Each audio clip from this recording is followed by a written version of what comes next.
Hold up. Hold up. Hold up. A win? Yeah, baby. A clean sheet? Yeah, baby. Palmer on the score sheet stat pattern? Yeah, baby. Liam Rosenior masterclass? Yeah, baby. Kinda. But we'll talk about it. Like, subscribe, all that good algorithm stuff. Chelsea 2, Brentford 0. We take it. We absolutely take it. A win in the books. It's not too often these days we actually get to say that. So honestly, I'm happy. Was the performance the greatest? If we're being honest, not really. But here's the thing with Chelsea right now. The owners, they know exactly what they're doing in terms of resetting expectations. You thought I was going to say they know what they're doing with the club? No, hell no. But they know that if they get rid of a manager, bring in a new one, all of a sudden our expectations have to be reset because we're going back to square one, basically. But that being said, Liam Rosenior comes in. He puts out, let's look at the lineup. An interesting lineup. Garnacho and Neto. We don't always love that pairing, but Palmer in the middle, Enzo dropping back with Caicedo, Cucurella and James at fullback, Tosin and Chalaba. We know what that's all about. Tosin and Chalaba. But, that being said, they got the clean sheet. My fantasy, I have Chalaba and I have Igor Thiago. And I say, you know what? One way or another, I'm going to get some points on the board. And today, Chalaba came through. Yeah, baby. That's not to say much, though, because let's get into what actually happened in the game. Early on, I'm not going to lie, we got robbed of a penalty. João Pedro goes through. He gets nipped in the back of the heel. I think it was from Coyote. I'm not sure if it's the most, strong penalty. It probably would have been a bit soft, if I'm being honest. But a pen is a pen. I've seen other teams get pens from stuff like that. A pen is a pen. So I don't know what's going on with the ref today. He was kind of all over the place. I'm not going to lie. But that one was a penalty, in my opinion. And we got robbed there. But if I'm being honest, this game had draw written all over it. It might have been 2-0 in the end, but Brentford were unlucky. You even look at the stats here. They dominated possession. Well, not dominated, but they had more possession. And I'm not mad at that. When Chelsea have less possession, all of a sudden we win games. When we want to be this possessing team dominating other teams, we don't really do much with the ball. So what difference does it make? But expected goals are similar. They had a lot of shots, but similar big chances. And let's get into one of their chances.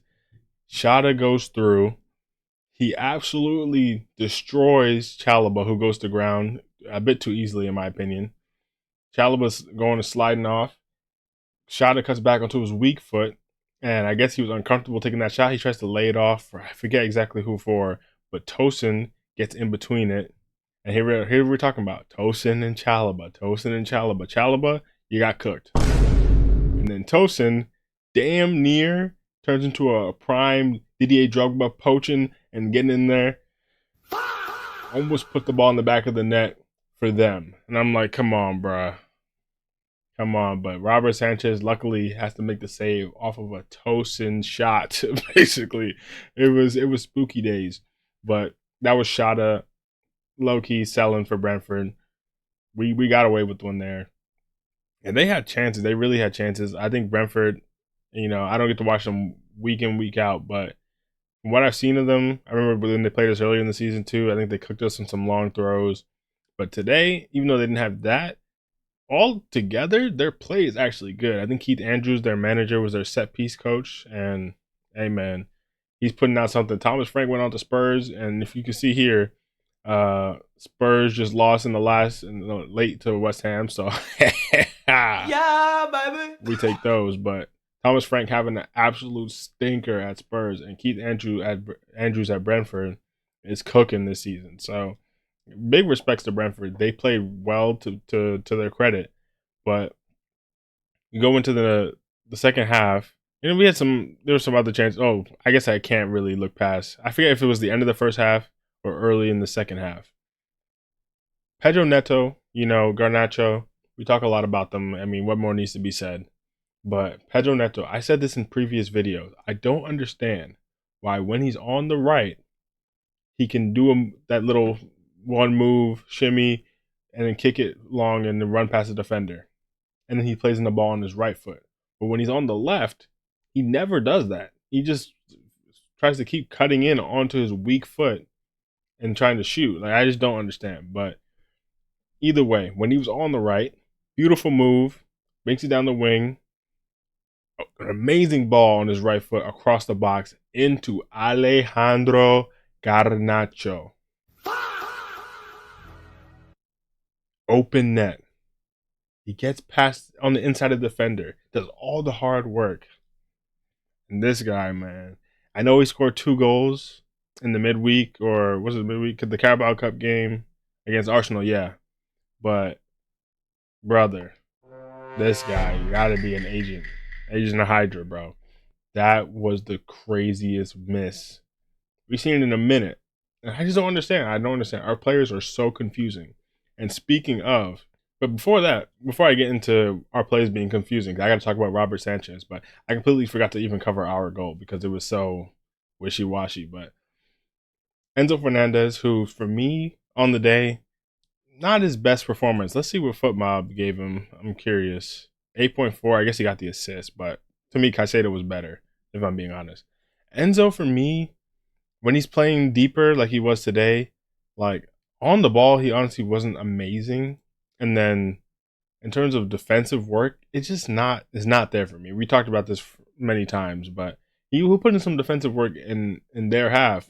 But when we actually have to defend in our half, there was like one time where he lost the ball and Caicedo was further forward than him. And Caicedo runs past him to get back and makes the tackle on the man that took the ball from Enzo. And I'm like, come on, bro. Like, I need to see more defensive work rate than that. But to be fair to him, he lost the ball.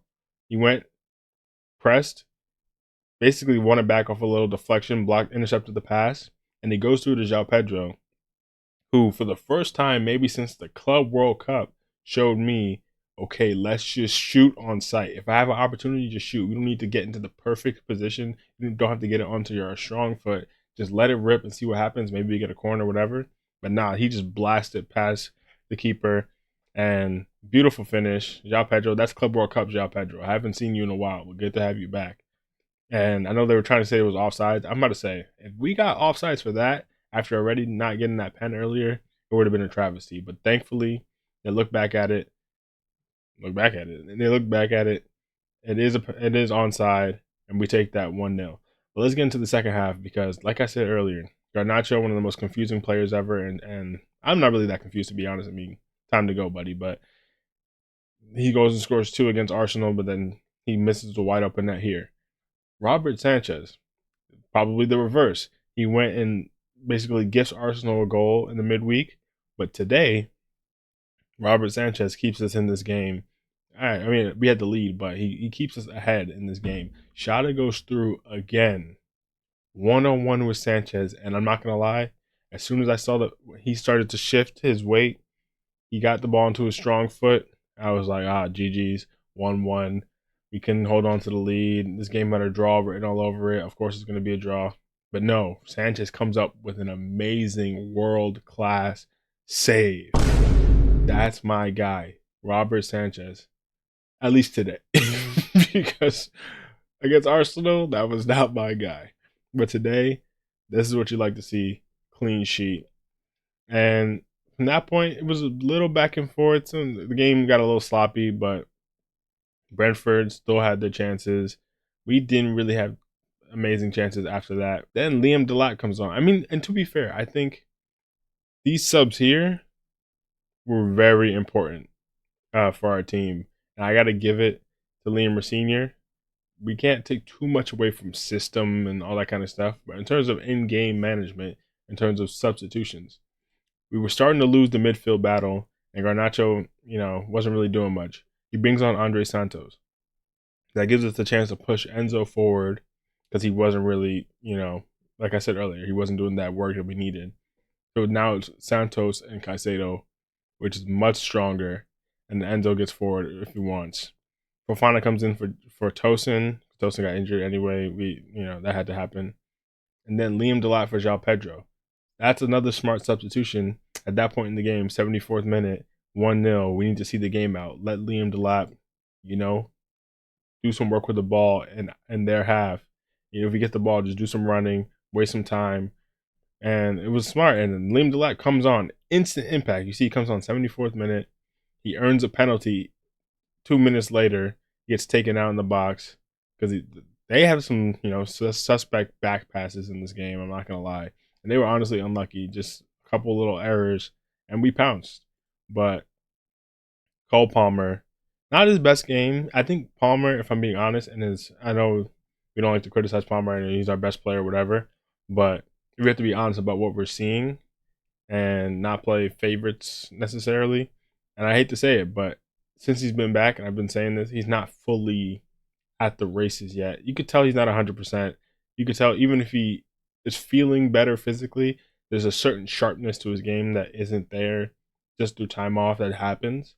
And you could see when he gets the ball, there are certain moves that he would do back when he was playing consistently that it was way sharper. The decision making was way quicker, less hesitation, and it always led to a chance.